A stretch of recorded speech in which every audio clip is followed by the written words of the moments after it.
সবাইকে জানাচ্ছি শুভ সকাল। আমার দেবীবাড়ি কন্ট্রোলের পাশে একটা বিশাল বড় গাড়ি পাল্টি খাইছে। তারপর সবাইকে দেখাচ্ছি গাড়িটা কীভাবে পাল্টি খাইলো। গাড়িওয়ালা ঠাস করে গোয়া মারা খাইছে। দেখাচ্ছে দেখুন গাড়িটা পুরো একদম চিৎ করে পাল্টি খাইছে। পুরো একদম বিশাল মর্মান্তিক ঘটনায় আমরা সবাই ওখানে গেছিলাম।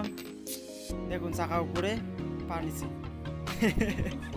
তার মধ্যে ঠাস করে গোয়া মারা। এই যে পাবলিক সবাই দেখতেছে। গাইস দেখুন গাড়িটা তোলানোর ব্যবস্থা করতেছি।